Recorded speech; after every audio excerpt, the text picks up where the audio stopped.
नमस्कार दोस्तों, एक बार फिर आपका हार्दिक स्वागत और अभिनंदन। आज हम नव भारत निर्माण के इस प्लेटफॉर्म के माध्यम से भारतीय राष्ट्रीय आंदोलन के एक और महत्वपूर्ण पड़ाव, जिसे आधुनिक भारत के इतिहास में भारत छोड़ो आंदोलन के नाम से जाना जाता है, क्विट इंडिया मूवमेंट के नाम से जाना जाता है, उसको हम करने के लिए जा रहे हैं। इस क्रम में सबसे पहले हम देखना चाहेंगे कि वो कौन सी परिस्थितियां थी जिनकी वजह से भारत छोड़ो आंदोलन जो है वो अपने इस रूप में आता है। क्या कारण था कि गांधी जी के द्वारा भारत छोड़ो आंदोलन जैसी घोषणा करने की आवश्यकता पड़ी? करो या मरो की घोषणा करनी पड़ी? क्या राष्ट्रीय आंदोलन परिपक्व हो चुका था? क्या आजादी का वो जश्न मनाने का समय नजदीक आ चुका था?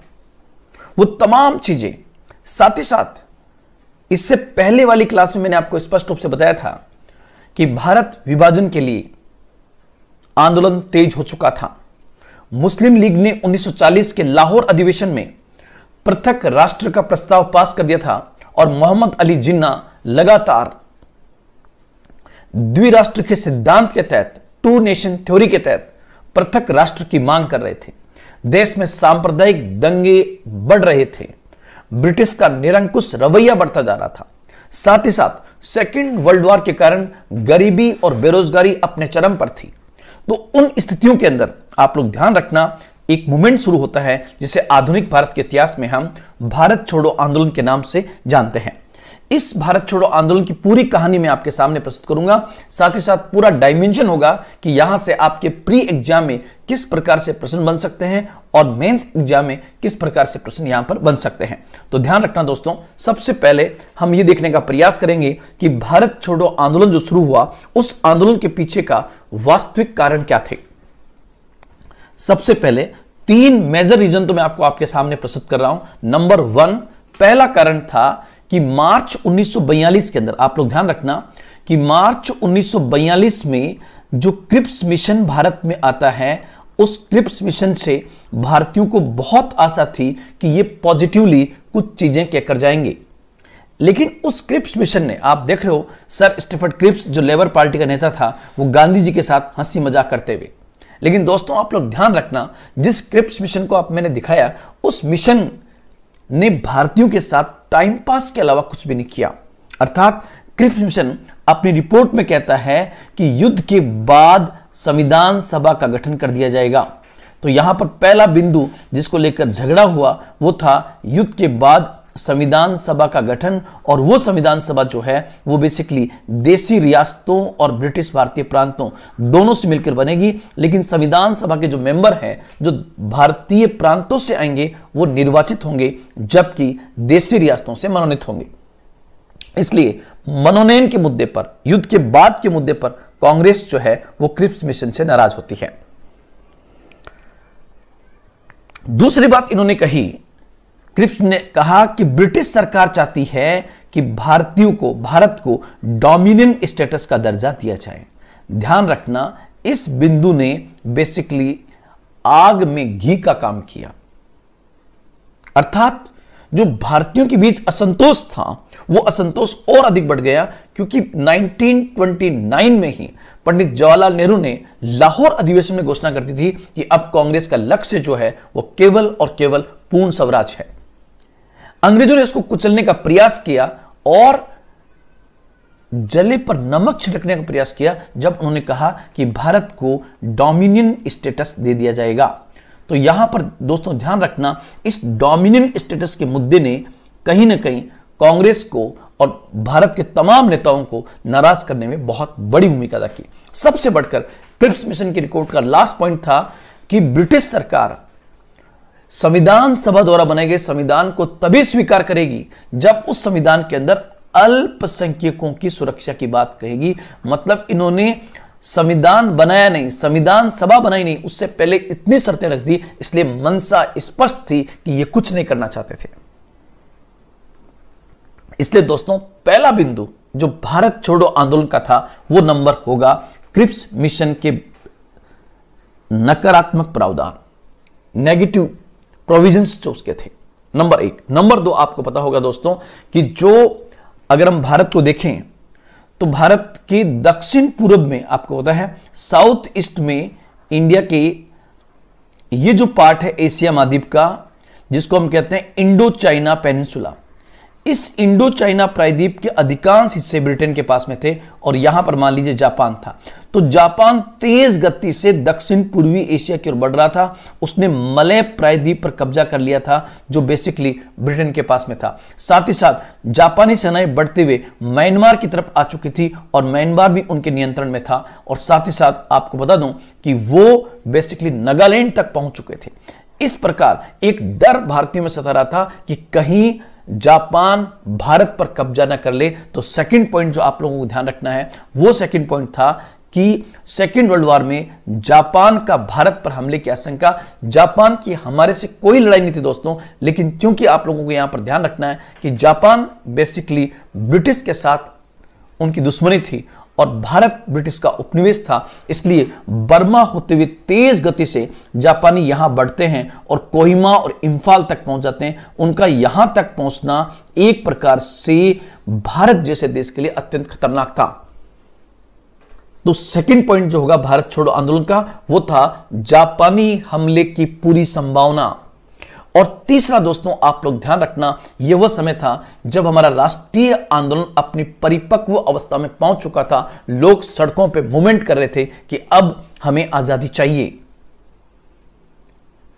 देश का हर एक नागरिक, वो चाहे गांव का हो शहर का हो, हर मजहब का व्यक्ति, चाहे वो हिंदू हो मुसलमान हो सिख हो ईसाई हो, हर भाषाई व्यक्ति अब अंग्रेजों से मुक्ति चाहता था। साथ ही साथ दोस्तों ध्यान रखना कि सेकेंड वर्ल्ड वॉर के कारण भारत में उस समय महंगाई अपने चरम पर थी, क्योंकि प्रोडक्शन इतना नहीं था लेकिन सप्लाई की मांग बढ़ने के कारण महंगाई अत्यधिक बढ़ गई थी और उस महंगाई ने लोगों को जगाने में बहुत बड़ी भूमिका अदा की। साथ ही साथ दोस्तों बंगाल और उड़ीसा के क्षेत्रों में अंग्रेजों ने डर के मारे कई मछुआरों की नावें जब्त कर ली। उनके मत्स्य क्षेत्र पर काफी नकारात्मक प्रभाव पड़ता है। इन चीजों को ध्यान में रखते हुए जनता का उबाल अपने चरम पर था। इसलिए यही कारण है कि कांग्रेस की बैठक जो है वो बेसिकली वर्धा में होती है। कांग्रेस वर्किंग कमेटी की बैठक वर्धा में हुई और यह बैठक बेसिकली जुलाई 1942 में होती है। जुलाई 1942 में कांग्रेस की सीडब्ल्यूसी की बैठक जो है, जिसको हम कहेंगे कांग्रेस वर्किंग कमेटी की बैठक जो है, वो बेसिकली जुलाई 1942 में वर्धा में होती है। और ये वर्धा में जो बैठक हुई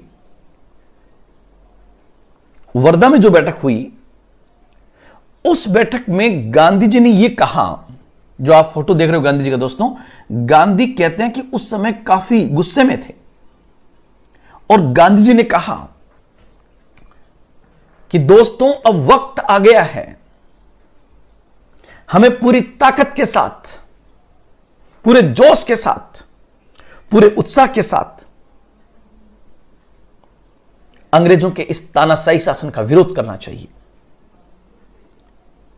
हमें साम्राज्यवाद और फासिस्टवाद दोनों का विरोध करना चाहिए, अर्थात हमें ब्रिटेन और जापान दोनों का विरोध करना चाहिए।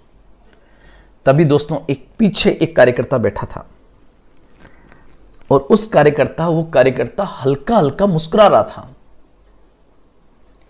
तो गांधी जी ने उसको कहा, यस आप खड़े होइए, क्यों मुस्कुरा रहे हो आप? तो उस कार्यकर्ता ने कहा, गांधी जी माफी चाहूंगा, लेकिन मैंने आपको 2 साल पहले जब आपने व्यक्तिगत सत्याग्रह शुरू किया था तब मैंने कहा था, गांधी जी यह वक्त व्यक्तिगत सत्याग्रह का नहीं है, हमें पूरी ताकत के साथ एक बड़ा आंदोलन करना चाहिए। तब आपने मुझे जवाब दिया था कि जर्मनी, जापान और इटली जैसी फासिस्ट शक्तियां ब्रिटेन और फ्रांस जैसी साम्राज्यवादी शक्तियों से भी खतरनाक है। इस समय अगर हमने बड़ा आंदोलन किया तो अंग्रेजों को नुकसान हो सकता है, और आपने मुझे यह कहकर के नीचे बैठा दिया।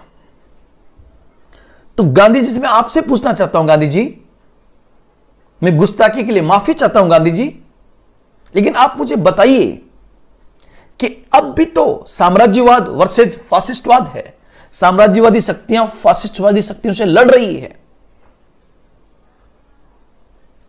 और जो काम आप अब कर रही हो 2 साल पहले भी तो कर सकते थे।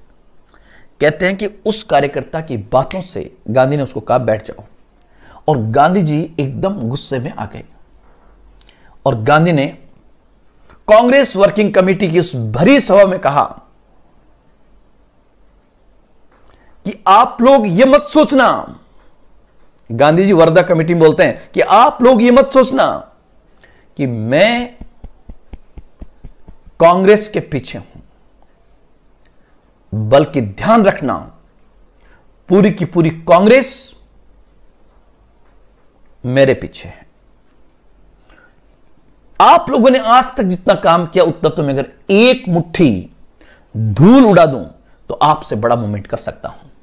कुल मिला के गांधी जी एकदम गुस्से में हो गए और कहते हैं कि जुलाई 1942 में वर्धा में जो बैठक हुई, उस बैठक में दोस्तों भारत छोड़ो आंदोलन की अनुमति प्रदान कर दी जाती है। भारत छोड़ो आंदोलन की अनुमति प्रदान कर दी जाती है। अब आप कहोगे सर, भारत छोड़ो आंदोलन अगस्त 1942 में शुरू होता है, 8-9 अगस्त 1942 में शुरू हुआ। सर इतना टाइम क्यों लिया गया, लगभग 20 से 25 दिन का? वर्धा प्रस्ताव के तुरंत बाद में भारत छोड़ो आंदोलन शुरू क्यों नहीं किया गया? तो दोस्तों ध्यान रखना, उस समय व्हाट्सएप, इंस्टाग्राम, फेसबुक नहीं था।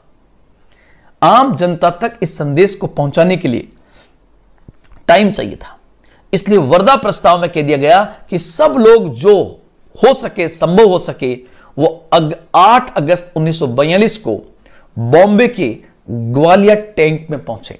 दोस्तों ध्यान रखना, बॉम्बे के ग्वालियर टैंक को ही आज अगस्त मैदान कहा जाता है, अगस्त क्रांति मैदान कहा जाता है। कांग्रेस के तमाम नेताओं ने यह फैलाया वर्धा बैठक के बाद कि आप लोग सब लोग सुने, समझें, वक्त आ गया है। गांधी जी 8 अगस्त 1942 को भारत छोड़ो आंदोलन 8 अगस्त 1942 को बॉम्बे के ग्वालियर टैंक से बोलेंगे, इससे अधिक लोग वहां पर पहुंचने का प्रयास करें। मेरे कहने का मतलब दोस्तों इतना है कि जुलाई 1942 से लेकर और अगस्त तक लगभग 20 से 25 दिन के इस समय के अंदर पूरे भारत में प्रचार किया गया कि गांधी जी 8 अगस्त को कुछ करेंगे। इसलिए 8 अगस्त से पहले लोगों ने बॉम्बे पहुंचने का प्रयास शुरू कर दिया। उधर सेकेंड वर्ल्ड वॉर में ब्रिटेन और जापान के बीच की लड़ाई अपने चरम पर थी। हिटलर अपने चरम पर था। यूएसएसआर युद्ध में शामिल हो चुका था। लेकिन अब भारत में एक नए संग्राम का आगाज हो चुका है। और दोस्तों, भारत छोड़ो आंदोलन को इतिहास में अगस्त क्रांति के नाम से भी जाना जाता है, जिसे हम कहते हैं भारत छोड़ो आंदोलन। उस भारत छोड़ो आंदोलन को चूंकि यह अगस्त में हुआ, इसलिए इसे अगस्त क्रांति भी कहा जाता है। यह पॉइंट आप लोग ध्यान रखना, इसे अगस्त क्रांति भी कहा जाता है। और इसकी डेट जो आप लोग ध्यान रखना, यह चूंकि 8 अगस्त की शाम को स्टार्ट होता है दोस्तों, और 9 अगस्त की सुबह तक चलता है, इसलिए यहां पर दोनों डेट इंपॉर्टेंट है। 8 अगस्त 1942 को बॉम्बे के ग्वालियर टैंक से गांधी बोलना शुरू करते हैं। जगह का नाम कौन सा है? ग्वालियर टैंक, बॉम्बे, और उसमें खचाखच भीड़ भरी हुई है। यहां पर यह मैदान का नाम है जैसे दिल्ली में रामलीला मैदान है। उस ग्वालियर टैंक बॉम्बे के अंदर से, जहां पर कहते हैं कि हजारों की भीड़ गांधी का भाषण सुनने के लिए तैयार थी।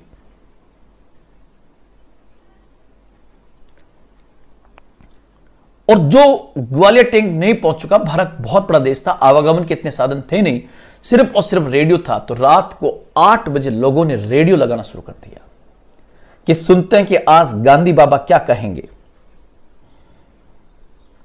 और दोस्तों 8 अगस्त की शाम को जब मुंबई का ग्वालियर टैंक एकदम खचाखच भर चुका था, तब गांधी जी ने घोषणा की कि आप लोग मेरी बात को ध्यान से सुनना। मैं 3 घोषणाएं करूंगा और आपको उस पर अमल करना है। उसमें उन्होंने, गांधी जी ने कहा, मेरी 3 घोषणाओं को ध्यान से सुने। अब जो उन्होंने 3 घोषणाएं गांधी जी ने की, हर आदमी एकदम सतर्क होकर बैठ गया कि गांधी जी क्या कहने वाले हैं। उसमें सबसे पहले गांधी ने घोषणा की, मेरी पहली घोषणा है कि अंग्रेजों भारत छोड़ो, अंग्रेजों भारत छोड़ो। ध्यान रखना, अंग्रेजों भारत छोड़ने का मतलब होगा कि गांधी जी ने सीधा सीधा भारत की तत्कालीन ब्रिटिश सरकार को चैलेंज कर दिया कि आप भारत छोड़ दीजिए, आप भारत छोड़ दीजिए। और साथ ही साथ यह कहा कि आप कल को मेरे पास कोई प्रपोजल लेकर आओगे, लेकिन ध्यान रखना आजादी से कम कोई प्रस्ताव मेरे पास लेकर मत आना, मैं उस पर राजी नहीं हूंगा। मतलब गांधी ने पहली घोषणा की कि आप भारत छोड़िए, और यदि आप मेरे पास में आते हैं तो आजादी से कम का कोई प्रपोजल मेरे पास लेकर मत आना। और जैसी बात है, जब गांधी ऐसी बात बोल रहे हैं तो पुलिस सतर्क हो जाती है गांधी को गिरफ्तार करने के लिए, क्योंकि गांधी सरकार के खिलाफ बोल रहे थे। दूसरा, गांधी जी ने कहा, डू और डाई, करो या मरो। ध्यान रखना दोस्तों, बहुत बड़ी बात कह दी है, करो या मरो। अर्थात या तो अब हमें राष्ट्र की स्वतंत्रता के लिए कुछ करना होगा, या इस प्रयास में हमें अपनी जान न्यौछावर करनी होगी। और तीसरा, गांधी जी को इस बात का पक्का पता था कि जैसे जिस प्रकार की घोषणाएं हम करने के लिए जा रहे हैं, चंद समय के बाद कांग्रेस के तमाम नेताओं को गिरफ्तार कर लिया जाएगा।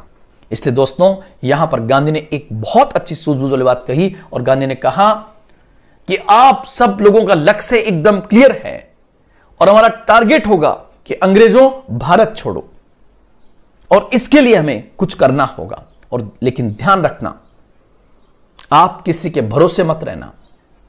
अब आपके गांव शहर में कोई नेता आ भी सकता और नहीं भी, क्योंकि कांग्रेस के तमाम नेताओं को गिरफ्तार कर लिया जाएगा।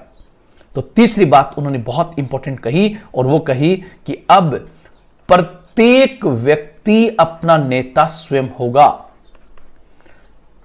प्रत्येक व्यक्ति अपना नेता स्वयं होगा। ये बात उन्होंने यहां पर कही। ये ध्यान रखना दोस्तों, ये 3 पॉइंट्स आपको यहां पर ध्यान में रखने हैं। पहला, अंग्रेजों भारत छोड़ो। दूसरा, करो या मरो। और तीसरा पॉइंट जो आपको ध्यान रखना है कि अब प्रत्येक व्यक्ति अपना नेता स्वयं होगा। और यह बिंदु ध्यान रखना, एक बार यूपीएससी में क्वेश्चन पूछा गया था कि क्या 1942 का भारत छोड़ो आंदोलन नेतृत्व विहीन आंदोलन था, तो उसको हम देखने का प्रयास यहां पर करेंगे। यहां पर करेंगे उसको प्रयास कि क्या वास्तव में ऐसा था। तो यह अगस्त क्रांति का आगाज हो चुका है। और साथ ही साथ दोस्तों, कुछ गांधी ने बोला और कुछ कहते हैं कि कांग्रेस के द्वारा पंपलेट्स के माध्यम से कुछ दिशा निर्देश जारी कर दिए गए थे कि आम आदमी को करना क्या है। तो यहां पर फिर मैं आपको बताना चाहूंगा दोस्तों, यह वो बॉम्बे का ग्वालियर टैंक था जो एकदम खचाखच भरा हुआ था। ये जो नीचे वाला मैदान आप देख रहे हो, ग्वालियर टैंक इस प्रकार से खचाखच भरा हुआ था। लोग जो हैं वो बेसिकली इस बात का इंतजार कर रहे थे कि गांधी जी क्या कहने वाले हैं। उसके बाद देखिए दोस्तों, आगा कहां पहले, लेकिन एक बात बताऊंगा मैं आपको, और वो पॉइंट क्या होगा। बेसिकली पॉइंट था कि 8 अगस्त की रात को जब गांधी ये घोषणा करते हैं, तो उस घोषणा के साथ ही गांधी जी ने एक कार्यक्रम भी जारी कर दिया। गांधी जी ने कार्यक्रम भी जारी कर दिया कि किस किस को क्या करना है। 1942 का कार्यक्रम गांधी जी ने जारी कर दिया। अब वो कार्यक्रम क्या था? उस कार्यक्रम में गांधी जी ने अलग अलग लोगों को अलग अलग बातें कही। जैसे उन्होंने सरकारी सेवकों को क्या कहा, पहला पॉइंट। नंबर 2, उन्होंने सरकारी सेवक मतलब जो गवर्नमेंट के अंदर, ब्रिटिश गवर्नमेंट के अंदर सरकारी नौकरी कर रहे थे, नंबर 1। नंबर 2, गांधी जी ने सैनिकों को क्या कहा, जो आर्मी में सैनिक थे, या पुलिस को क्या कहा, दोनों को एक साथ उन्होंने निर्देशित किया है। तीसरा, गांधी जी ने किसानों से क्या कहा, किसान से। चौथा, गांधी जी ने उस समय के छात्रों से क्या कहा कि आपको क्या करना है। नंबर 5, गांधी जी ने राजाओं से क्या कहा। और नंबर 5, गांधी जी ने देशी रियासतों की जनता को क्या कहा, देशी रियासतों की जनता को उन्होंने क्या कहा। तो ये अलग अलग पॉइंट्स मैं आपको बताना चाहूंगा दोस्तों। सबसे पहले मैं कहूंगा 8 अगस्त को ही कार्यक्रम जारी किया गया और उसमें कार्यक्रम में गांधी ने सरकारी सेवकों से कहा कि आप सरकारी नौकरी मत छोड़िए, आप सरकारी नौकरी मत छोड़िए, लेकिन सरकारी नौकरी मत छोड़ें मतलब त्यागपत्र देने की आवश्यकता नहीं है, बल्कि आप कांग्रेस के प्रति अपना समर्पण दिखा दें, कांग्रेस के प्रति अपना समर्पण दिखा दें, नौकरी छोड़ने की आवश्यकता नहीं है। पहला पॉइंट। दूसरा, सैनिकों से कहा नौकरी न छोड़ें, लेकिन भारतीयों पर गोली चलाने से मना कर दें, भारतीयों पर गोली चलाने से मना कर दें, भारतीयों पर गोली चलाने से मना कर दे। यह पॉइंट यहां पर उन्होंने बोला। तीसरा, किसानों से उन्होंने क्या कहा, गांधी जी ने, आप लोग ध्यान रखना, गांधी जी ने किसानों से कहा, क्या कहा कि यदि जमींदार हमारे आंदोलन का समर्थक है, यदि जमींदार आंदोलन का समर्थक है तो उसको भू राजस्व दे दें, उससे भू राजस्व दे दें। लेकिन यदि जमींदार सरकार का समर्थक है, यदि जमींदार सरकार का समर्थक है तो उसे भू राजस्व देने से मना कर दें। 2 बातें कही गांधी ने। कहा, किसानों कहा कि आपको निर्णय अपने क्षेत्र के हिसाब से लेना है, अगर आपका जमींदार आंदोलन का समर्थक है तो आप उसको भू राजस्व दे दें, और यदि जमींदार सरकार का समर्थक बना हुआ है तो उसे भू राजस्व देने से मना कर दें। साथ ही साथ देशी रियासतों की जो जनता थी दोस्तों, देशी रियासतों की जनता, उस देशी रियासतों की जनता को गांधी जी ने कहा कि यदि आपका राजा आंदोलन का समर्थक है तो आप राजा का सपोर्ट कर दीजिए। 2 चीजें यहां पर भी हैं, मतलब देशी रियासतों की जनता को कहा कि राजा यदि आंदोलन का समर्थक है तो आप उसका साथ दे दीजिए, आप उसके साथ रहिए, लेकिन यदि राजा आंदोलन का विरोधी है और सरकार से मिला हुआ है तो आप उसका बॉयकॉट कर दीजिए, उसका बहिष्कार कीजिए आप। साथ ही साथ गांधी ने एक सबक पहले से ले रखा था छात्रों से। जब 1920 का असहयोग आंदोलन शुरू करते हैं तब गांधी ने छात्रों से कहा था कि आप पढ़ाई छोड़ दें, और बड़ा भारी नुकसान हुआ था। इस बार गांधी ने कहा यदि आप में आत्मविश्वास हो, यदि आप में सेल्फ कॉन्फिडेंस हो, तभी आप पढ़ाई छोड़ें, क्योंकि राष्ट्र के लिए अगर आप पढ़ाई छोड़ते हैं तो नुकसान तो होगा लेकिन उसकी भरपाई भविष्य में होगी। इस प्रकार दोस्तों मैं कहने का मतलब है, अभी तक यहां से एग्जाम में प्रश्न नहीं पूछा गया है, अभी तक केवल घोषणाएं पूछी जाती है, लेकिन मैं कह रहा हूं कि प्रोग्राम से भी आपका क्वेश्चन बन सकता है। और इस प्रकार ये घोषणाएं जैसे होती है पूरे देश में बातचीत फैल जाती है। जैसी बात हुई, आपको पता होगा 8 अगस्त की रात होते होते आपको पता है लगभग 12 बजे के बाद समय जो है वो आ जाएगा 9 अगस्त। इसलिए आपको पता हो अगस्त क्रांति 8 अगस्त को भी दी जाती है और 9 अगस्त को भी दी जाती है। इसकी डेट जो है, मैं कहना चाहता हूं कि गांधी जी को रात में गिरफ्तार कर लिया गया, और गांधी जी को गिरफ्तार करके और उन्हें कहां रखा गया, तो उन्हें आगा खां पैलेस में नजरबंद कर दिया जाता है, क्योंकि गांधी जी उस समय की बहुत बड़ी हस्ती थे और अंग्रेज नहीं चाहते थे कि गांधी को जेल में डाला जाए। उन्होंने गांधी जी को आगा खां पैलेस में बंद करके और वहां पर हाउस अरेस्ट कर दिया, मतलब नजरबंद कर दिया गया। नजरबंद का मतलब होता है गांधी किसी और से मिल नहीं सकते, बाहर नहीं जा सकते, मूवमेंट नहीं कर सकते। वो आगा खां पैलेस यही वाला है। इसी आगा खां पैलेस में यहां पर रखा जाता है, इसी आगा खां पैलेस में यहां पर रखा जाता है। ये बात है 1942 की, 1942 की बात है। अब उसके बाद आगे बढ़ते हैं दोस्तों, नेक्स्ट पॉइंट। और अब रह गए कांग्रेस के बाकी नेता। कांग्रेस के बाकी नेताओं से ध्यान रखना, एक पूरी ट्रेन भरी गई बॉम्बे से, और बॉम्बे से ट्रेन में कांग्रेस के तमाम नेताओं को इस ट्रेन में भर करके, ये सांकेतिक ट्रेन बनाई मैंने, ये ट्रेन नहीं थी, ध्यान रखना। कांग्रेस के तमाम नेताओं को एक ट्रेन में भर करके और उन्हें बॉम्बे से सीधा बॉम्बे के पास में पड़ता था अहमदनगर की जेल में बंद कर दिया गया। आपसे पूछे कि 8 अगस्त की रात के बाद, रात होते होते 9 अगस्त की सुबह तक कांग्रेस के तमाम नेताओं को बॉम्बे से ट्रेन में भरकर किस जगह ले जाया गया था, तो आपका 100% उत्तर होगा अहमदनगर। यहां पर अहमदनगर मैंने इसलिए लिखा है कि कांग्रेस के तमाम बड़े नेताओं को, कांग्रेस के तमाम बड़े नेताओं को, गांधी जी के अलावा नेताओं को अहमदनगर की जेल में बंद कर दिया गया था। अहमदनगर की जेल में बंद कर दिया गया था। इसलिए यह पॉइंट आपको यहां पर याद रखना बहुत जरूरी है, यह पॉइंट आपका याद रखना बहुत जरूरी है। नेक्स्ट पॉइंट हम आगे बढ़ते हैं, एक कि क्या 1942 का भारत छोड़ो आंदोलन एक नेतृत्व विहीन आंदोलन था? क्या उसका कोई नेता नहीं था? तो यहां से आपका एक बहुत अच्छा क्वेश्चन बनता है दोस्तों, यह आपको याद रखना है और इसका उत्तर क्या होगा वो भी बताऊंगा।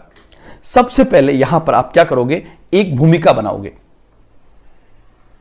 सबसे पहले एक भूमिका बनाओगे और उसी में आप उत्तर लिख दोगे। और उसमें आप क्या लिखोगे दोस्तों, ऐसे लिखेंगे कि 1942 का भारत छोड़ो आंदोलन जो आधुनिक भारत का एक स्वर्णिम अध्याय माना जाता है, के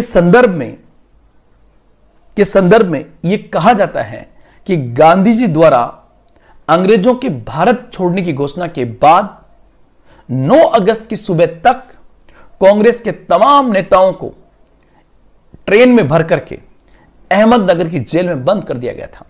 गांधी जी को आगा खां पैलेस में बंद कर दिया गया था। इस आधार पर कुछ इतिहासकारों का मानना है कि 1942 का भारत छोड़ो आंदोलन एक नेतृत्वहीन आंदोलन था, परंतु सूक्ष्म दृष्टि से यहां जाएगा, परंतु सूक्ष्म दृष्टि से अवलोकन करने पर तस्वीर का दूसरा पहलू अत्यंत रोचक है। यहां यह उल्लेखनीय है कि गांधी जी ने अपनी घोषणाओं में ही यह बात स्पष्ट रूप से कह दी थी कि अब प्रत्येक व्यक्ति अपना नेता स्वयं होगा। आप देख सकते हो यहां पर स्पष्ट रूप से लिखा हुआ था कि प्रत्येक व्यक्ति अपना नेता स्वयं होगा, अर्थात गांधी जी ने वहीं पर कह दिया था कि अब प्रत्येक व्यक्ति अपना नेता होगा। यहां पर इस बिंदु को आप देखिए कि प्रत्येक व्यक्ति अपना नेता स्वयं होगा। इसका मतलब आप देख सकते हो कि गांधी ने पहले ही कह दिया था कि लोग गिरफ्तार होंगे तो नेतृत्व कौन करेगा। तो यहां पर आपको ध्यान रखना यह पॉइंट क्या, परंतु सूक्ष्म दृष्टि से अवलोकन किया जाए तो गांधी जी ने अपनी घोषणा में स्पष्ट रूप से कह दिया था कि अब प्रत्येक व्यक्ति अपना नेता स्वयं होगा, प्रत्येक व्यक्ति अपना नेता स्वयं होगा, अर्थात खुद होगा। अतः 1942 के भारत छोड़ो आंदोलन में जब कांग्रेस के तमाम नेताओं को गिरफ्तार कर लिया गया, तब भी यह आंदोलन गांव-गांव और शहर-शहर में फैल गया, क्योंकि प्रत्येक व्यक्ति अपना नेता स्वयं था। इसी के साथ साथ जो नेता बच गए, उन्होंने जगह जगह पर भूमिगत गतिविधियों के माध्यम से कांग्रेस की मूवमेंट को आगे बढ़ाने में बहुत बड़ी भूमिका अदा की थी। साथ ही साथ भारत के कई जगहों पर समानांतर सरकारों की स्थापना हुई। इन आधारों पर कहा जा सकता है कि 1942 का भारत छोड़ो आंदोलन ऊपरी स्तर पर जरूर नेतृत्व विहीन आंदोलन दिखाई देता है, परंतु ये नेतृत्व विहीन नहीं था, बल्कि आम जनता ने इसमें स्वतः स्फूर्त होकर आंदोलन में भाग लिया।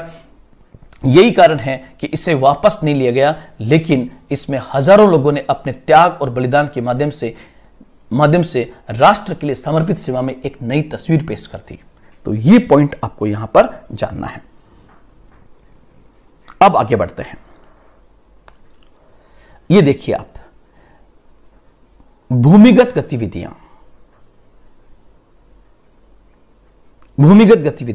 ये क्या था? इसको हम कहते हैं, क्योंकि बाहर निकलने पर अंग्रेज गिरफ्तार कर सकते थे, इसलिए कांग्रेस के जो नेता बच गए थे उन्होंने क्या किया, अपनी अंडरग्राउंड एक्टिविटीज, मतलब रात को दिन को छुप छुप कर ये लोग काम करते थे, इसको हम कहते हैं अंडरग्राउंड एक्टिविटीज। कांग्रेस के वो तमाम नेता, कई ऐसे नेता जो किसी पार्टी के नहीं थे, उन्होंने बेसिकली क्या किया कि छुप छुप कर काम किया। उसमें सबसे बड़ा नाम आता है जयप्रकाश नारायण का। ये खुद बिहार की एक जेल में बंद थे, लेकिन वहां से निकलते हैं और ये राष्ट्र के लिए, सेवा के लिए अपना नाम लिखा देते हैं। और 1942 के भारत छोड़ो आंदोलन में जयप्रकाश नारायण की बहुत बड़ी भूमिका थी। साथ ही साथ दोस्तों, आप लोग ध्यान रखना, अरुणा आसफ अली, जो आसफ अली की पत्नी थी, अरुणा आसफ अली ने बहुत बड़ी भूमिका अदा की, और वह भी अपनी गतिविधियों के माध्यम से उन्होंने राष्ट्रीय आंदोलन को कमजोर नहीं पड़ने दिया। सबसे बड़ी बात, इसमें एक और व्यक्तित्व जो उभर के आता है, उनका नाम था राम मनोहर लोहिया, जो आधुनिक भारत के इतिहास में राष्ट्रीय आजादी में इनकी बहुत बड़ी भूमिका रही। राम मनोहर लोहिया ने भी भूमिगत गतिविधियों के माध्यम से 1942 के भारत छोड़ो आंदोलन को कमजोर नहीं पड़ने दिया था। साथ ही साथ आप लोग ध्यान रखना, वर्तमान में जो हमारे उड़ीसा के मुख्यमंत्री है नवीन पटनायक, उन नवीन पटनायक के फादर थे बीजू पटनायक।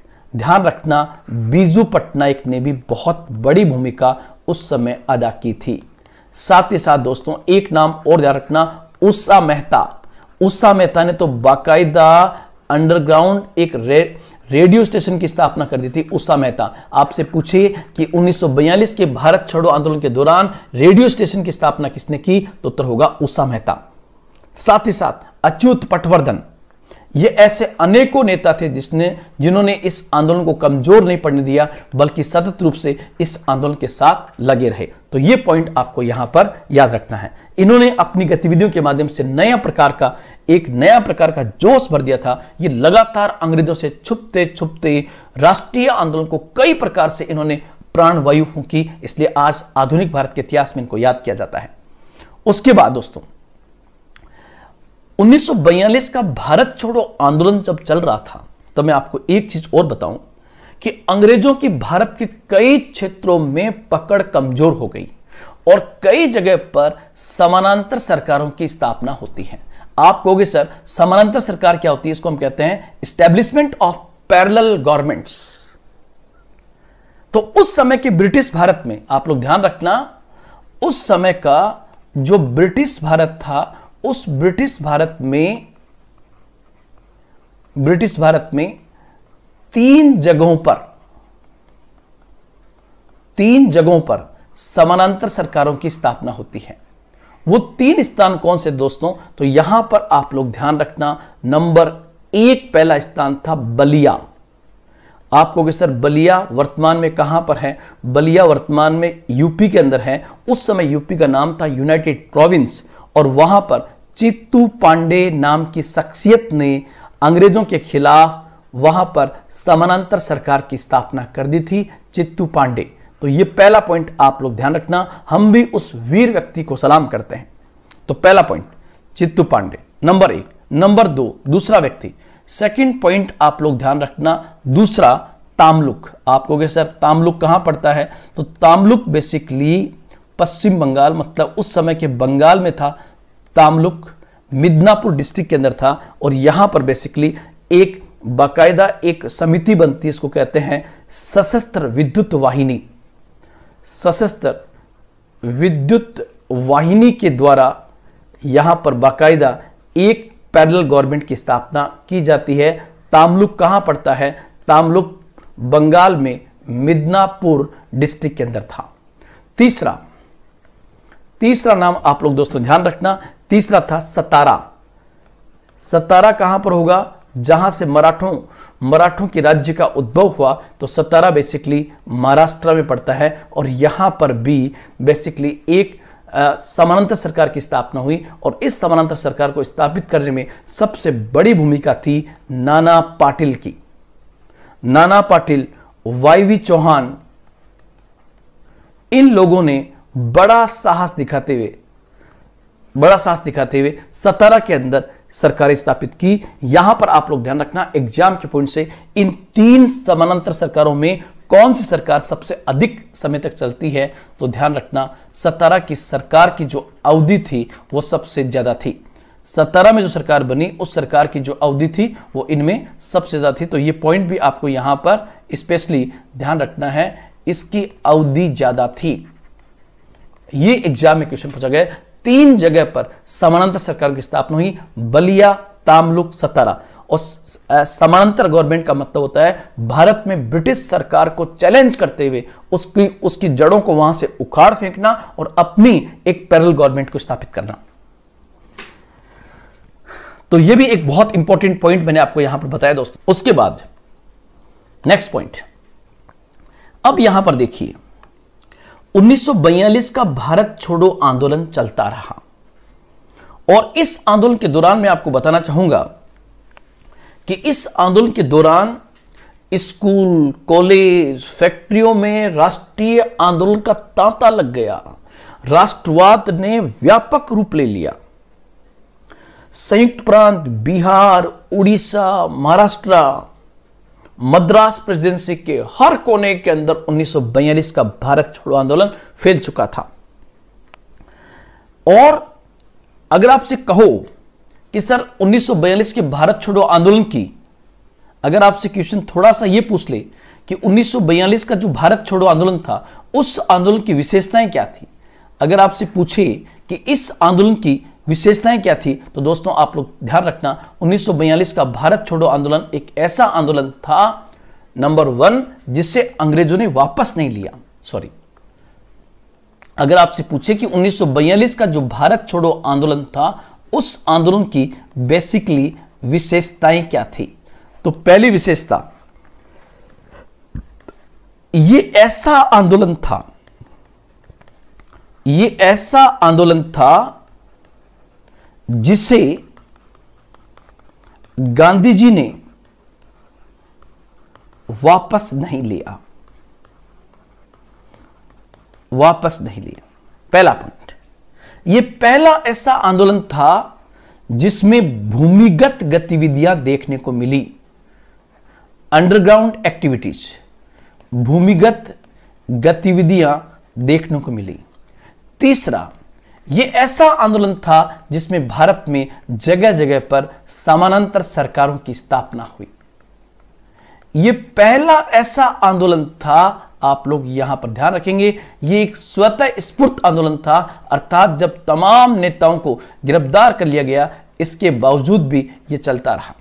पांचवां, एक इसी आंदोलन की विशेषता थी कि जब एक पत्रकार ने गांधी से पूछा कि गांधी जी यह आंदोलन तो हिंसक हो रहा है, इसे आप वापस क्यों नहीं ले रहे हैं, मतलब हिंसक होने के बावजूद भी गांधी जी ने वापस नहीं लिया। क्यों नहीं लिया? उन्होंने पत्रकार को जवाब दिया कि मुझे अगर हिंसा और अहिंसा में से किसी एक को चुनना हो तो मैं अहिंसात्मक बनना पसंद करूंगा, लेकिन हिंसा और कायरता में से किसी एक को चुनना हो तो मैं कायर बनने के बजाय हिंसक बनना पसंद करूंगा, और अब अंग्रेजों के सामने झुकना कायरता होगी, इसलिए चाहे कितनी हिंसा हो जाए हम राष्ट्रीय आंदोलन को वापस नहीं लेंगे। ये इसकी विशेषताओं को आप लोग ध्यान रखना। लेकिन दोस्तों ऐसा लगने लगा था कि हमारी आजादी बहुत नजदीक है, सड़कें खचाखच भरी हुई थी, सब कुछ सही चल रहा था, लेकिन कहते हैं ना कि अच्छे काम को करने में बहुत सारे संकटों का सामना भी करना पड़ता है। और हमारे सामने भी संकट था। हमारे सामने संकट क्या था कि एक तो 1942 का जो भारत छोड़ो आंदोलन है, ध्यान से मेरी बात को सुनना, भारत छोड़ो आंदोलन अगर सफल हो जाता है, आप सोचना, और सफल का मतलब होगा कि अंग्रेज भारत छोड़ देंगे, और अंग्रेज अगर भारत छोड़ देंगे का मतलब भारत को आजादी मिल जाएगी। ये एक डायमेंशन है दोस्तों। लेकिन इसी को ये समझ लीजिए आप, इसी को आप ये समझिए कि मुस्लिम लीग ने सोचा कि यह आंदोलन सफल नहीं होना चाहिए, क्योंकि मुस्लिम लीग का कहना था कि अगर अंग्रेजों ने भारत छोड़ दिया तो फिर हमारा क्या होगा, हमारा क्या होगा, अर्थात हमें पृथक राष्ट्र कौन देगा। इसलिए दोस्तों मुस्लिम लीग इस समय बहुत तेज गति से अपने पृथक राष्ट्र आंदोलन को तेज कर देती है। सेपरेट नेशन की जो डिमांड थी वो पृथक राष्ट्र आंदोलन तेज हो जाता है, और अंग्रेजों ने भी इसमें आग में घी डालने का काम किया और मुस्लिम लीग का पक्ष लिया, ताकि उनका कहना था कि कैसे करके इस मूवमेंट को कमजोर किया जाए, इस मूवमेंट को कमजोर किया जाए। मतलब मेरा कहने का बात है कि 1942 का जब भारत छोड़ो आंदोलन चल रहा था, तो उस समय एक तरफ जहां हम आजादी की ओर बढ़ रहे थे, वहीं दूसरी ओर मुस्लिम लीग ने सोचा कि अगर अंग्रेजों ने भारत छोड़ दिया तो हमारा क्या होगा। अर्थात उनका कहना था कि द्विराष्ट्र के सिद्धांत के तहत आप हमें पृथक राष्ट्र दे दीजिए। इसलिए दोस्तों भारत के नेताओं के सामने बड़ी संकट पैदा हो गया कि एक रास्ता हमें आजादी की ओर लेकर जा रहा था, लेकिन इसी मूवमेंट के समय एक रास्ता हमें विभाजन की ओर लेकर जा रहा था, और दोनों रास्ते एक दूसरे के विपरीत थे। आजादी का मसला इधर चल रहा था तो विभाजन का मसला इधर चल रहा था, और यह एक प्रकार का कॉन्स्टिट्यूशनल वेरिएशन था। भारत के कई नेता आगे आए और भारत के अलग अलग नेताओं ने कहा कि प्लीज आप पृथक राष्ट्र मूवमेंट अभी मत चलाइए, देश की आजादी में हमारा सहयोग कीजिए। मुस्लिम लीग के साथ कई प्रकार की वार्ताएं करने का प्रयास किया गया, मुस्लिम लीग को समझाने का प्रयास दोस्तों किया गया। ये जो प्रयास हुए उसमें मैं आपको कुछ प्रयास बताना चाहूंगा कि किस प्रकार से वो प्रयास हुए और उन प्रयासों में क्या कहा गया था, वो सबसे इंपॉर्टेंट है। तो सबसे पहले हम चलते हैं आगे और एक फॉर्मूला आता है जिसको हम कहते हैं सीआर फॉर्मूला। सीआर फॉर्मूले का मतलब दोस्तों क्या होगा? सीआर फॉर्मूले का मतलब होगा राजगोपालाचारी फॉर्मूला। सीआर फॉर्मूले कहते हैं राजगोपालाचारी फॉर्मूला। और यहां पर आप यह भी ध्यान रखें, क्योंकि उन्हें राजाजी के नाम से जानते थे, इसलिए इन्हें राजाजी फॉर्मूला के नाम से भी जाना जाता है।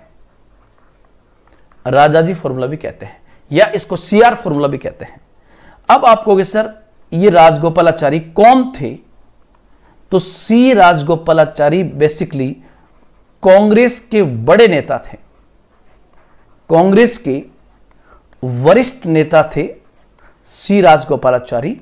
और ये बेसिकली मद्रास जो प्रेसिडेंसी थी, उस मद्रास प्रेसिडेंसी में जो चुनाव हुए थे उसके पहले सीएम जो है, मुख्यमंत्री जो है, ये बनते हैं। और आपको पता होगा कि भारत की आजादी से पहले इनको कई वरिष्ठतम पदों पर रखा गया था। बाद में गांधीवादी थे, गांधी जी बहुत नजदीक थे, इन्हें माउंटबेटन के बाद भारत का पहला वायसरॉय बनाया गया था।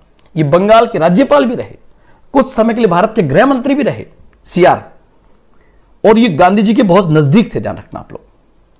यहां पर मैं कहना चाहूंगा दोस्तों कि सी राजगोपालाचारी फॉर्मूला या राजाजी फॉर्मूला कांग्रेस के वरिष्ठ नेता मद्रास प्रेसिडेंसी की पूर्व सीएम सी राजगोपालाचारी ने प्रेजेंट किया था। और आप कहोगे सर यह फॉर्मूला क्यों प्रस्तुत किया गया था? तो इसका उत्तर होगा दोस्तों, संवैधानिक गतिरोध के समाधान के लिए। संवैधानिक गतिरोध का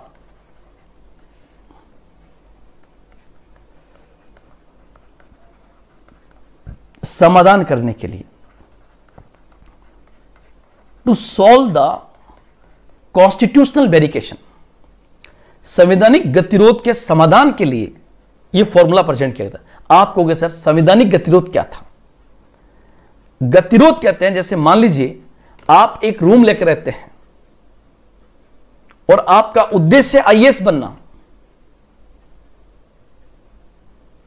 लेकिन जिस समय आप पढ़ना चाह रहे हैं उस समय आपका दोस्त रूम में सोना चाह रहा है, और जिस समय वो सोना चाह रहे हैं आप पढ़ना चाह रहे हो, तो आपके रूम में एक गतिरोध बना हुआ है, बैरिकेशन पैदा हो गया। ऐसे ही कॉन्स्टिट्यूशनल बैरिकेशन का मतलब क्या होगा कि एक तरफ भारत आजादी की ओर बढ़ रहा है तो मुस्लिम लीग विभाजन की ओर भारत को ले जा रही है। जब एक विभाजन की ओर जा रहे हैं और एक आजादी की ओर जा रहा है तो संविधान सभा कैसे बनेगी? संविधान कैसे बनेगा? भारत की सत्ता अंग्रेज किसको सौंपेंगे? इसको हम कहते हैं कॉन्स्टिट्यूशनल बैरिकेशन। और ये जो संवैधानिक गतिरोध पैदा हुआ, इस गतिरोध का समाधान करने के लिए सीआर ने अपना एक फॉर्मूला प्रेजेंट किया, जो उस समय कांग्रेस के बड़े नेता थे। और दोस्तों ध्यान रखना, चाहे कांग्रेस का कितना भी बड़ा नेता हो या किसी पार्टी के नेता हो, अगर वो बयान और वो फॉर्मूला गलत पड़ गया तो पार्टी तुरंत किनारा कर लेती है और कह देती है ये तो इनका व्यक्तिगत मसला है, पर्सनल मसला है। जबकि सीआर फॉर्मूले को कहीं ना कहीं इनडायरेक्टली गांधी जी का सपोर्ट था।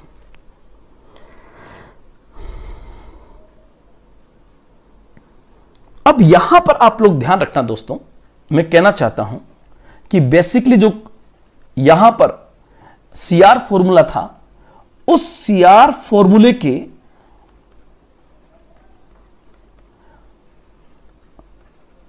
पॉइंट्स क्या थे, वो पॉइंट्स आपको बताना बहुत जरूरी है। सीआर फॉर्मूले के पॉइंट्स क्या थे?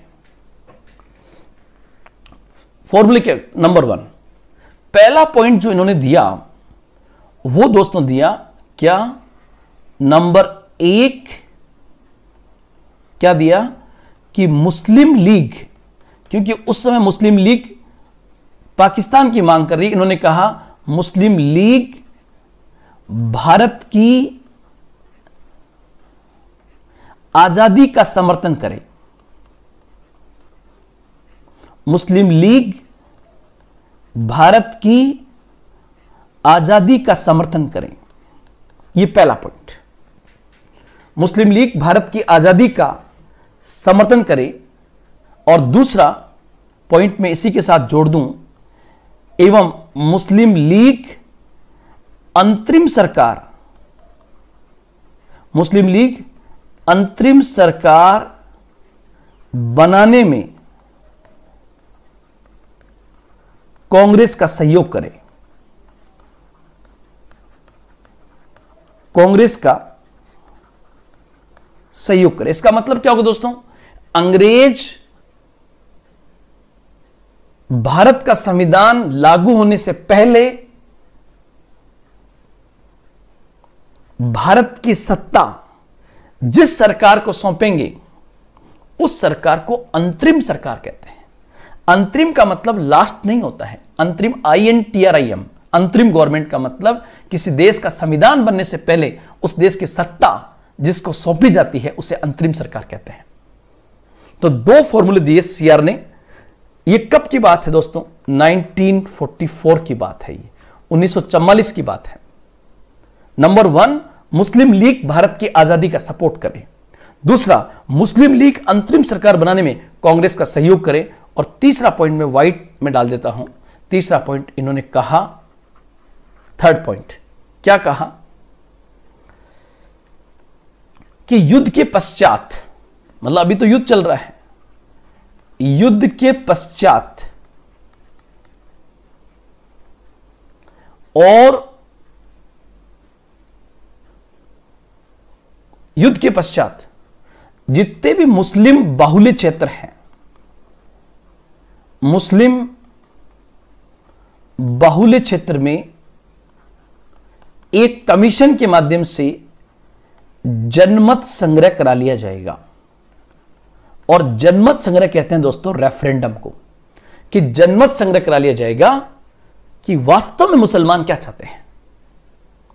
यह ध्यान रखना, यह पॉइंट आते ही भारत के जो हिंदूवादी संगठन थे, उन संगठनों ने कांग्रेस की आलोचना की।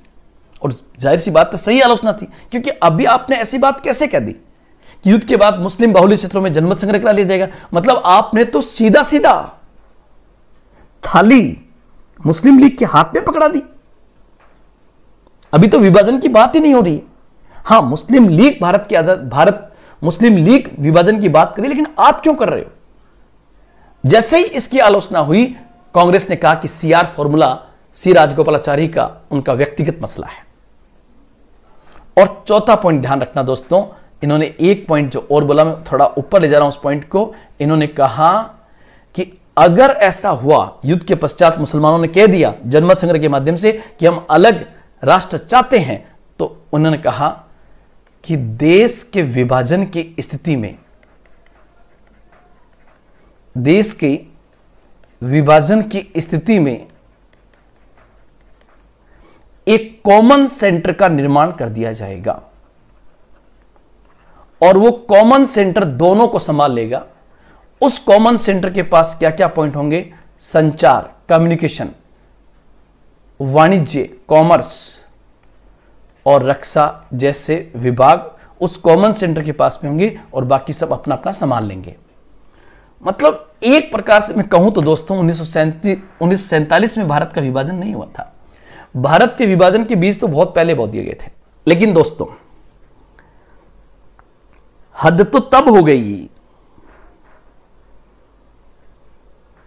जब इस फॉर्मूले के आने के बाद भी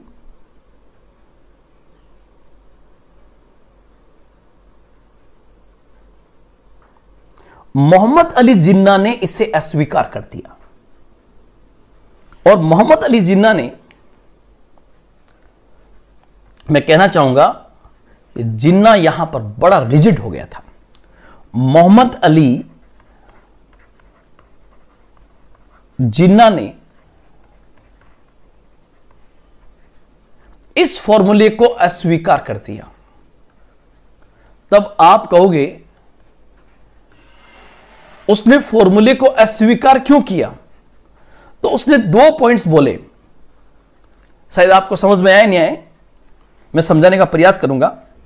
उसने कहा कि मुस्लिम बाहुल्य क्षेत्रों में अगर वोटिंग होती है जनमत संग्रह के लिए, तो वहां पर वोटिंग का राइट केवल मुसलमानों को मिलना चाहिए। वोटिंग राइट जो है वो केवल मुसलमानों को मिलना चाहिए। कितनी गलत बात कर रहा है। और दूसरा, जिन्ना का सबसे बड़ा पॉइंट था कि जब विभाजन की बात कर रहे हो तो कांग्रेस जो है वो बेसिकली द्विराष्ट्र के सिद्धांत को स्वीकार करे। मतलब जिन्ना चाहता था कि भारत का जो विभाजन हो वो 2 नेशन थ्योरी के तहत होना चाहिए। अर्थात उसका कहना था कि हिंदू और मुसलमान 2 अलग अलग संप्रदाय ही नहीं, बल्कि 2 अलग अलग राष्ट्र हैं और 2 राष्ट्र एक साथ नहीं रह सकते। इसलिए दोस्तों सीआर फॉर्मूले को कांग्रेस ने पहले रिजेक्ट कर दिया था, क्योंकि उन्होंने कह दिया तो ये तो राजगोपालाचारी का व्यक्तिगत मसला है। और मोहम्मद अली जिन्ना और मुस्लिम लीग ने इसको स्वीकार नहीं किया, क्योंकि मुस्लिम लीग और मोहम्मद अली जिन्ना का मानना था कि अगर जनमत संग्रह हो तो उस जनमत संग्रह में मुस्लिम बाहुल्य क्षेत्रों में वोटिंग का अधिकार केवल मुसलमानों के पास होना चाहिए। और दूसरा, अगर विभाजन की बात आप करते हो तो कांग्रेस पहले 2 नेशन थ्योरी को स्वीकार करे। कांग्रेस ने इसको मानने से मना कर दिया।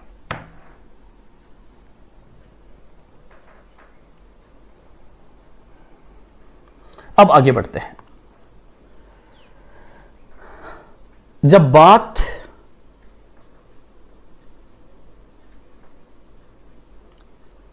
हाथ से निकल रही थी दोस्तों, तो गांधी जी के चेहरे पर चिंता सताने लगी और इस क्रम में एक बड़ी, मैंने कुछ फोटोज लिए हैं इसमें, आप देख सकते हो गांधी जी जिन्ना के साथ में हैं और गांधी क्या करते हैं, जिन्ना को मनाने का प्रयास करते हैं। इसी को हम कहते हैं गांधी जिन्ना वार्ता। गांधी जिन्ना वार्ता, इसको हम कहते हैं गांधी जिन्ना डायलॉग। इसका उद्देश्य क्या था दोस्तों, ऑब्जेक्ट क्या था, तो इसका ऑब्जेक्ट था मोहम्मद अली जिन्ना को मनाना कि कैसे करके वो मान जाए। मोहम्मद अली जिन्ना को मनाना, और मनाने का मतलब यहां पर होगा, उसका मतलब होगा कि कैसे करके मोहम्मद अली जिन्ना को राजी किया जाए। अब वार्ता शुरू होती है। आप कहोगे सर ये वार्ता कब शुरू होती है, तो ध्यान रखना दोस्तों, ये वार्ता बेसिकली गांधी जी और जिन्ना के बीच में 9 सितंबर 1944 को स्टार्ट होती है और 9 सितंबर 1944 से लेके 27 सितंबर 1944 तक लगातार गांधी जी और जिन्ना के बीच डेली बातचीत होती है और गांधी भरसक प्रयास करते हैं, गांधी जिन्ना को मनाते हैं कि मतलब यहां तक दोस्तों जो बायोग्राफी उसमें यहां तक लिखा गया है कि गांधी यहां तक प्रपोजल दे देते हैं कि आप देश के प्रधानमंत्री बन जाइए, लेकिन भारत का विभाजन मत कीजिए। कुछ बुक्स में गांधी जी के खिलाफ लिखा गया है, लेकिन दोस्तों होता एक्चुअल में क्या है कि जब कोई गलत काम होता है, जैसे भारत का विभाजन, और वो जिस नेता के समय होगा उस पर अंगुलियां उठना लाजमी है, जो भी होगा उसमें कोई दो राय नहीं है। इसलिए आपको पता होगा गांधी की जितनी प्रशंसा होती है उतनी आलोचना भी होती है कि गांधी जिन्ना को मना नहीं पाए। और ये वार्ता दोस्तों कहां पर चलती है, ये वार्ता बेसिकली बॉम्बे में चलती है और कई दौर की इस वार्ता के बावजूद भी कोई रिजल्ट नहीं आता है, कोई रिजल्ट नहीं आता है और फाइनली जो गांधी जिन्ना वार्ता थी, ये वार्ता फेल हो जाती है, ये प्रयास भी विफल। और मैं तो ये कह सकता हूं कि आपको ये पूछे कि भारत का विभाजन रोकने के लिए कौन कौन से प्रयास किए गए थे, उसमें एक आएगा सीआर फॉर्मूला, दूसरा गांधी जिन्ना वार्ता और तीसरा प्रयास जो किया वो था देसाई लियाकत समझौता। तीसरा प्रयास था देसाई लियाकत समझौता। तो यहां पर मैंने ये लिख दिया देसाई लियाकत समझौता। अब आप कहोगे देसी लियाकत समझौता या देसी लियाकत प्रपोजल क्या था, देसाई लियाकत समझौता क्या था, ये प्रपोजल कब आया दोस्तों, ये प्रपोजल बेसिकली आता है, ये दोनों नेता रखते हैं और ये प्रपोजल 1 जनवरी 1945 को मिलते हैं और 23 अप्रैल 1945 को फाइनली ये प्रपोजल बाहर आता है। आपको सर हमें तो ये समझ में नहीं कि थे कौन ही, तो उस समय देसाई का मतलब होगा जो आप फोटो देख रहे हो, ये थे कांग्रेस के बड़े कद्दावर नेता भूलाभाई देसाई, भूलाभाई देसाई।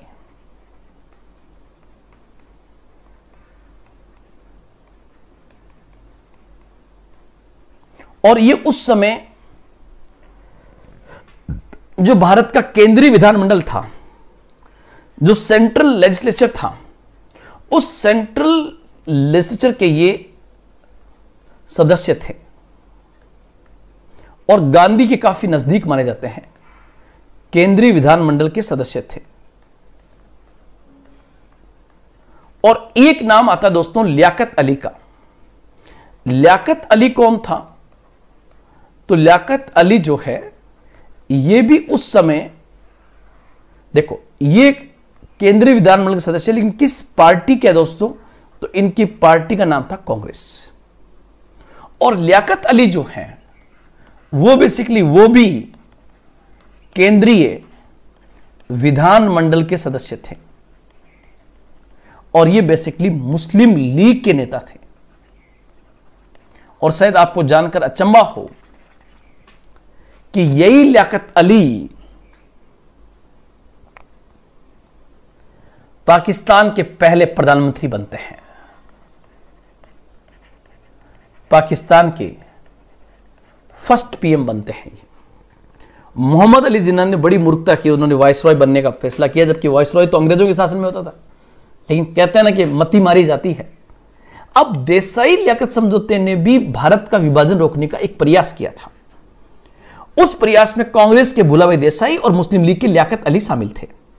इन्होंने क्या कहा देसाई लियाकत पैक्ट में कि equal number of people to be nominated by Congress and MLA in the central legislative.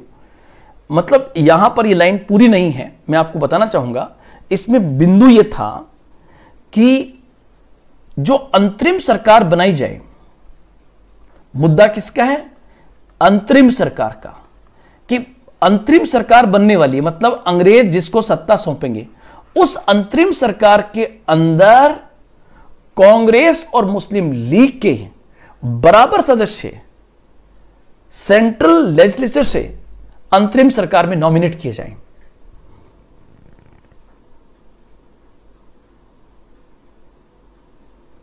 ध्यान रखना, बिंदु समझ में आना चाहिए। पहला पॉइंट क्या था? नंबर 1 इन्होंने बोला कि अंतरिम सरकार में कांग्रेस और मुस्लिम लीग के सदस्यों की संख्या बराबर हो और वो जो सदस्य आए वो कहां से आए? सेंट्रल लेजिस्लेचर से आए, केंद्रीय विधानमंडल से आए। कि अंतरिम सरकार में कांग्रेस और मुस्लिम लीग के सदस्य बराबर हो और वो कहां से नॉमिनेट हो? अंतरिम सरकार से, अंतरिम सरकार में केंद्रीय विधानमंडल से। दूसरा पॉइंट उन्होंने कहा कि 20% सीटें जो है वो बेसिकली अल्पसंख्यकों के लिए रिजर्व कर दी जाए। 20% seat reserve for the minorities. लेकिन आपको पता है इसके बावजूद भी देसाई लियाकत पैक्ट को मोहम्मद अली जिन्ना ने स्वीकार नहीं किया। देसाई लियाकत पैक्ट को मोहम्मद अली जिन्ना ने स्वीकार नहीं किया। और मोहम्मद अली जिन्ना ने कहा दोस्तों कि अब हमें भारत की आजादी से पहले विभाजन से कम कोई प्रस्ताव स्वीकार नहीं है। साथ ही साथ उसने कहा कि मुस्लिम लीग मुसलमानों की एकमात्र पार्टी है, इसलिए अंतरिम सरकार में अगर कोई मुसलमान जाए तो केवल और केवल मुस्लिम लीग की तरफ से होना चाहिए। मतलब उसको यह पता लग चुका था मोहम्मद अली जिन्ना को कि कांग्रेस कोई भी कैंडिडेट भेजेगी सबसे पहले अंतरिम सरकार में तो वो किसी मुसलमान को भेजेगी, जैसे मौलाना आजाद वगैरह को। इस बात को जिन्ना स्वीकार नहीं करना चाहता था। कुल मिलाकर मैं कह सकता हूं 3 फॉर्मूले मैंने आपके सामने रखे। नंबर वन सीआर फॉर्मूला, यह भी असफल हो गया। नंबर 2 गांधी जिन्ना वार्ता, यह भी असफल। और तीसरा देसाई लियाकत पैक्ट, यह भी असफल हो गया। और जब ये तीनों फॉर्मूले असफल हो गए तो दोस्तों भारत में सांप्रदायिकता की लहर अपने चरम पर थी। एक हाथ दूसरे हाथ को खा रहा था।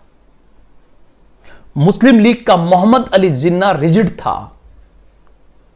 वो किसी भी हालत में झुकने के लिए तैयार नहीं था।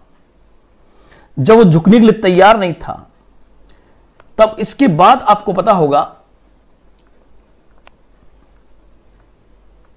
इसके बाद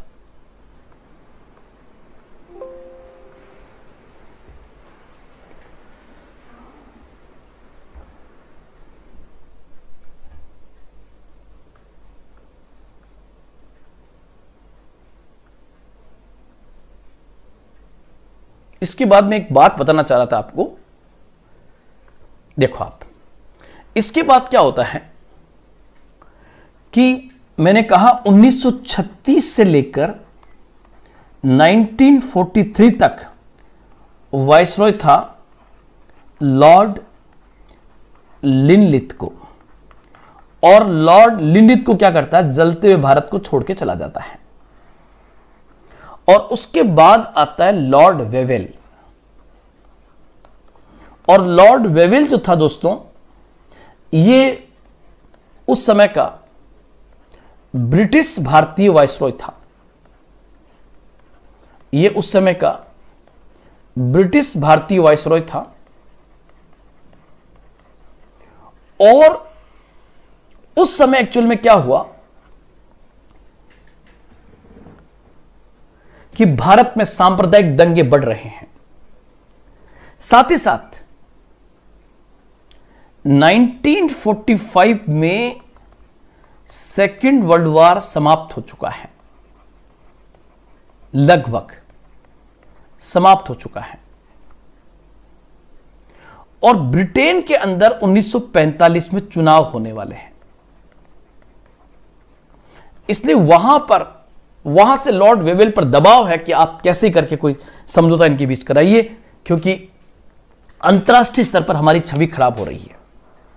और दूसरा दोस्तों, मैं यह भी कहना चाहूंगा कि सेकेंड वर्ल्ड वॉर अंग्रेज जीत गए, लेकिन जीत कर भी अंग्रेज हार गए। सेकेंड वर्ल्ड वॉर अंग्रेज जीत गए, लेकिन जीत कर भी हार गए। अब वो सुपर पावर नहीं रहे। अब दुनिया की दो सुपर पावर बन चुकी थी, अमेरिका और सोवियत संघ। अमेरिका और सोवियत संघ।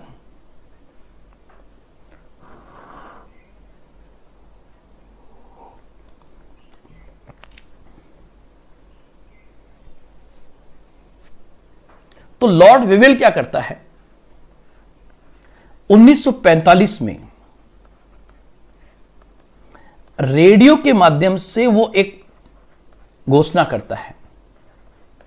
वेवेल 1945 में रेडियो के माध्यम से घोषणा करता है। और रेडियो के माध्यम से वेवेल जो घोषणा करता है, उसी को इतिहास में वेवेल योजना कहा जाता है। उसी को इतिहास में वेवेल योजना कहा जाता है।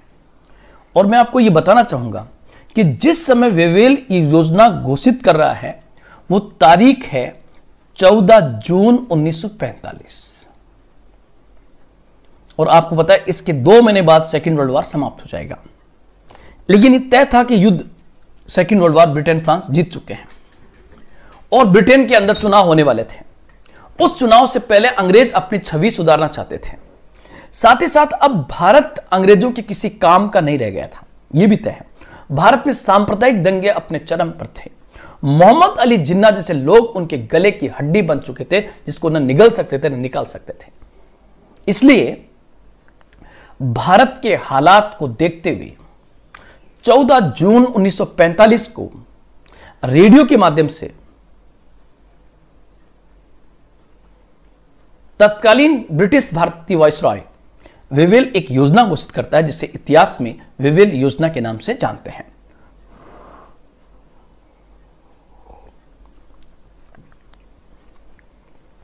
अब आप कहोगे सर, इस योजना के बिंदु क्या थे? तो इस योजना के बिंदु में आपको समझाऊं दोस्तों, उसमें पहला पॉइंट आप लोग ध्यान रखना। वेवेल ने प्लान में क्या दिया? वेवेल योजना। उस योजना का पहला पॉइंट था कि वायसरॉय की कार्यकारिणी का पुनर्गठन कर दिया जाएगा। ध्यान से समझना आप लोग, वायसरॉय की कार्यकारिणी का पुनर्गठन कर दिया जाएगा। पहला पॉइंट, वायसरॉय की कार्यकारिणी का पुनर्गठन कर दिया जाएगा और इसमें वायसरॉय एवं कमांडिंग इन चीफ मतलब सेनापति को छोड़कर बाकी सब पद भारतीयों को दे दिए जाएंगे, भारतीयों को दे दिए जाएंगे।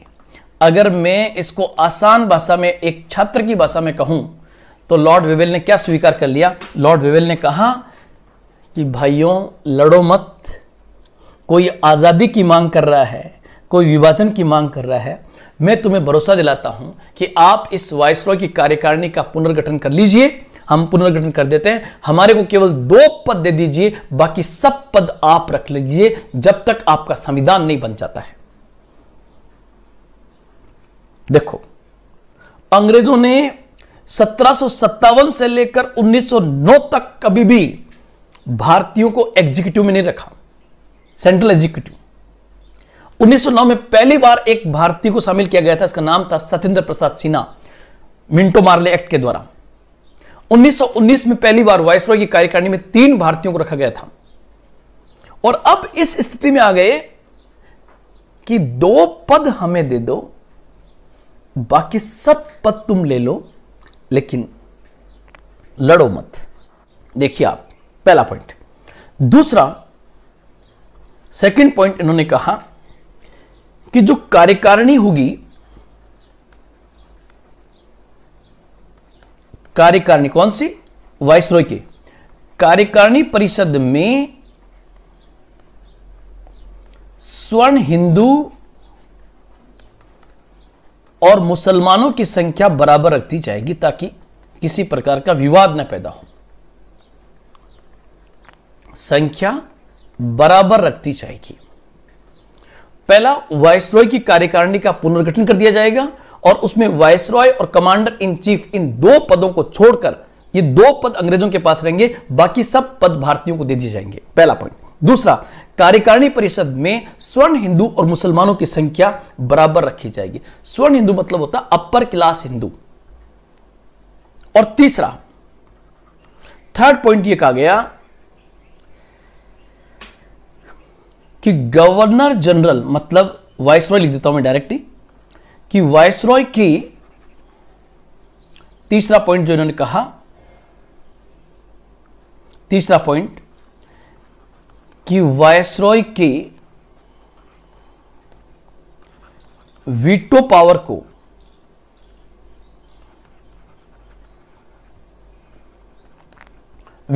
को समाप्त नहीं किया जाएगा, समाप्त नहीं किया जाएगा, परंतु उसका प्रयोग नहीं करेंगे, उसका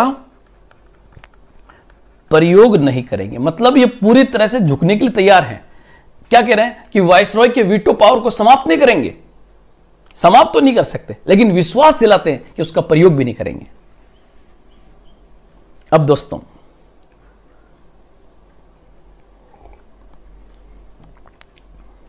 जब ऐसा हुआ तब यहां पर मैं बताना चाहूंगा कि वेवेल ने जो प्रपोजल दिया, वेवेल ने जो दिया, मतलब वेवेल ने जो घोषणा की वो घोषणा हुई 14 जून 1945 को। और इस वेवेल घोषणा पर बातचीत करने के लिए तमाम पार्टियों के नेता को, उस समय वायसरॉय शिमला में बैठता था, तो शिमला सम्मेलन का आयोजन किया गया और शिमला सम्मेलन की डेट रखी गई 25 जून 1945। आप कहोगे सर शिमला सम्मेलन का ऑब्जेक्ट क्या था? शिमला सम्मेलन का उद्देश्य था कि लॉर्ड वेवेल ने जो घोषणा की है उस घोषणा पे बातचीत की जाए।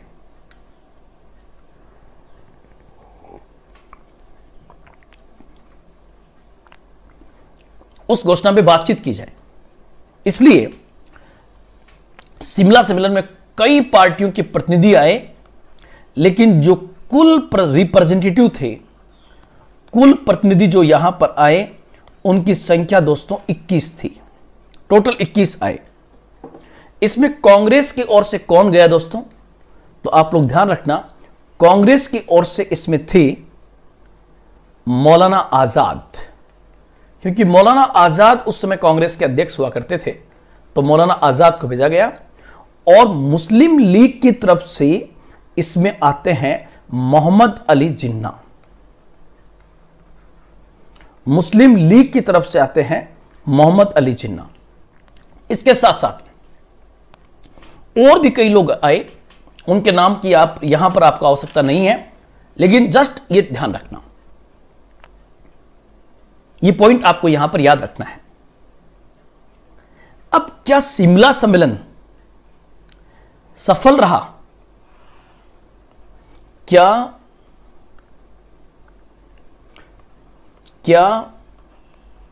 शिमला सम्मेलन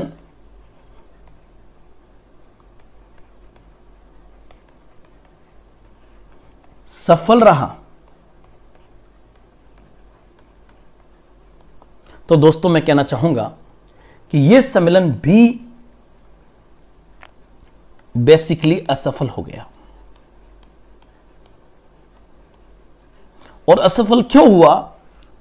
क्योंकि मोहम्मद अली जिन्ना ने फिर शर्त रख दी कि अगर वायसरॉय की कार्यकारिणी में जो मुस्लिम सदस्य जाएगा, वो मुस्लिम सदस्य केवल मुस्लिम लीग की तरफ से होना चाहिए, कोई और पार्टी मुस्लिम मेंबर को नहीं भेज सकती, क्योंकि भारत में मुसलमानों का प्रतिनिधित्व केवल मुस्लिम लीग करती है।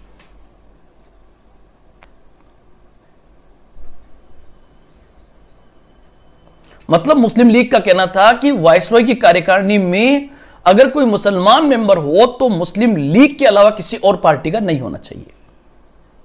यह जो इस प्रकार की शर्त रखेगी दोस्तों, यह बेसिकली एक प्रकार की हठधर्मिता थी, और अंग्रेज मूक दर्शक बनकर इन चीजों को स्वीकार कर रहे थे, क्योंकि उन्होंने ही इस वृक्ष को सींचा था। कुल मिलाके मोहम्मद अली जिन्ना ने कहा कि वायसरॉय की कार्यकारिणी में अगर कोई मुस्लिम मेंबर आता है तो केवल मुस्लिम लीग से होना चाहिए, जबकि कांग्रेस ने कहा कि अगर हमने ऐसा कर लिया, अर्थात कांग्रेस अगर वायसरॉय की कार्यकारिणी में केवल हिंदू भेजती है तो कांग्रेस की छवि जो है शुद्ध हिंदू पार्टी की हो जाएगी, ऐसा हम कभी नहीं होने देंगे। और कुल मिलाकर यह शिमला सम्मेलन और वेवेल योजना असफल हो गई। जब यह असफल हो गई दोस्तों, तो इसके बाद भारत में सांप्रदायिक दंगे और ज्यादा बढ़ जाते हैं, सांप्रदायिक दंगे और अधिक बढ़ जाते हैं। इन सांप्रदायिक दंगों ने एक आम भारतीय का जीना मुश्किल कर दिया। हम एक ऐसे भंवर में फंस चुके थे, इस बात का कोई भरोसा अब नहीं रहा कि भारत पहले आजाद होगा या पहले भारत का विभाजन होगा, क्योंकि अंग्रेजों ने जो वृक्ष बोए, जो बीज बोए, वो बीज अब वृक्ष का रूप ले चुके हैं। सांप्रदायिकता का पेड़ पूरी तरह से पनप चुका था, और फिर साथ ही साथ कुछ नेताओं की आपसी जो प्रतिद्वंदिता थी, उसने देश को विभाजन के कगार पे लाके खड़ा कर दिया। अंग्रेजों ने तो शुरू से ही अल्पसंख्यकों की तुष्टीकरण की नीति अपनाई, लेकिन अब अंग्रेज खुद परेशान थे, क्योंकि वो भारत छोड़ना चाह रहे हैं। भारत छोड़ो आंदोलन चल रहा है, सेकेंड वर्ल्ड वॉर में वो जीत कर भी हार चुके हैं। उनके सामने, खुद के सामने धर्म संकट था। तो आज हमने वेवेल योजना तक इस टॉपिक को पूरा करने का प्रयास किया दोस्तों। आगे हम इसके बाद कैबिनेट मिशन, माउंटबेटन योजना, भारतीय स्वतंत्रता अधिनियम 1947, रिम रिवोल्ट, आजाद हिंद फौज जैसे कुछ पॉइंट्स को और करेंगे, और उसके बाद भारत की आजादी के जश्न को देखेंगे। तो आज दोस्तों इतना ही। फिर मिलेंगे एक नए जोश के साथ, एक नए उत्साह के साथ, एक नई उमंग के साथ। नव भारत निर्माण, न्यू इंडिया आपके उज्जवल भविष्य की कामना करता है। जय हिंद, जय भारत।